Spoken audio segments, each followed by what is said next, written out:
Hey everybody, Diesel from Imagineyourgoddess here, bringing you a deck profile, long awaited and finally arrived. This is Master of the Fifth Element, Dark Irregulars.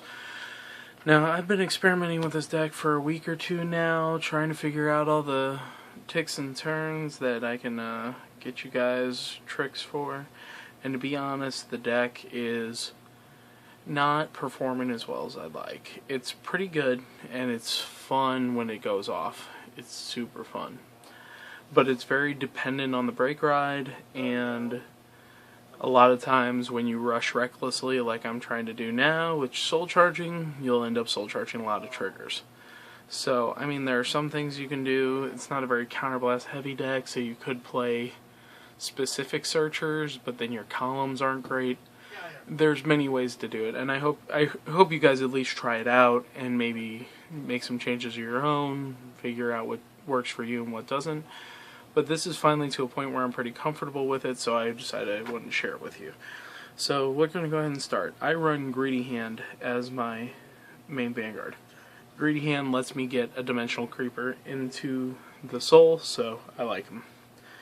Let's look at triggers. I run 5 draw triggers, 4 Hysteric Shirley, and 1 regular draw, a Psychic Waitress in this particular case.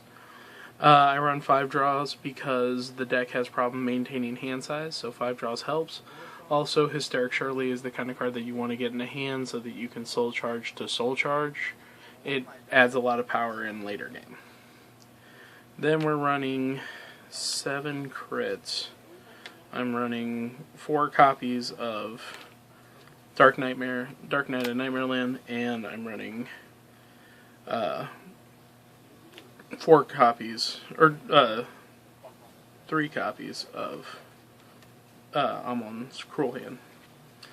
I'm running that trigger lineup 7-5. It's comfortable for me. A lot of people like 8-4. I would not suggest going 8-4 in this deck because you just run into too many issues across board. So, that's what I say. Also, 4 heals. Do I need to mention why we're running 4 heals? Again? Okay. I'm not going to do it. So, that's my grade 0 lineup. Let's talk about grade 1s. We're going to start with the obvious 4 perfect shields. This deck, more than a lot of decks, needs 4 perfect shields because you will run into issues where you have to block constantly. So make sure that you have 4 perfect shields. Next up, 4 Dimension Creepers. Dimension Creeper has an activated ability when it's in Soul. You throw it into the drop zone, and you Soul Charge 2. This is very good for when Doreen's on the field. This is very good to get to your 10 minimum Soul. And it's a really good, nice thing for like an all-out turn where you're just trying to finish things out. 4 Dimension Creepers, make it happen. And we got 4 copies of Alluring Succubus. This is one of those Soul Charge Recklessly cards I was talking about. You put it on Vanguard or Rearguard and you Soul Charge 1. A lot of people tried an Amon build up to grade 2 so that you can get Soul Charges off with the Succubi from that deck. I don't like it because it makes it so that you can't really soul charge a lot on your grade 3 if you do miss that stuff, and it's kind of slow. I like being able to get to that 10 as quickly as possible, be ready on turn 3 just in case I need to be ready on turn 3.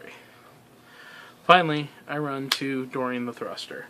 Dorian the Thruster, 6k booster, and during your turn, for every card you put in the soul during the main phase, she gets an additional +3.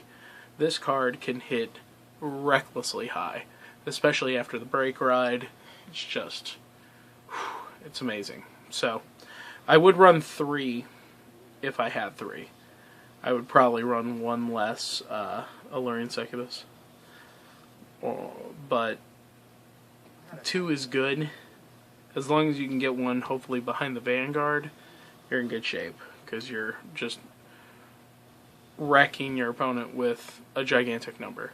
But he also makes a good solo one-time attacker. I say one-time attacker because they will kill it after you've attacked with it once. So that's the grade 1s. Let's go into grade 2s. Grade 2s, we got 4 copies of Flirtatious Succubus.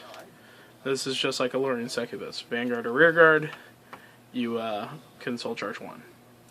Helps you get to those numbers fast, and it's a 9k. Not bad. Not bad at all. I run 2 copies of Emblem Master and 2 copies of Werewolf Seeker. Werewolf Seeker is 10k vanilla. Emblem Master has an ability that you can counterblast 1 when it hits a Vanguard to soul charge 3. This helps you soul charge fix, and this is a 10k vanilla.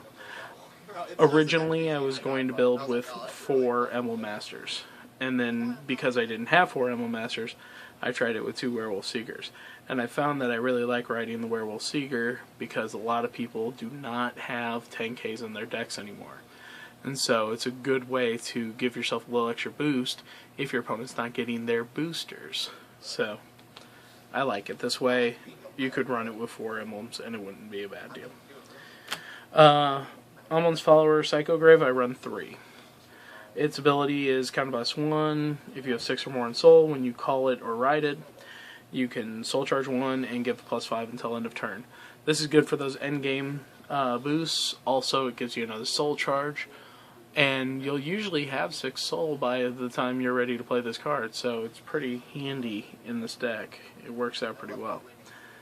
That's pretty much the reasoning behind my Grade 2 lineup. So finally, I'll talk about 3s.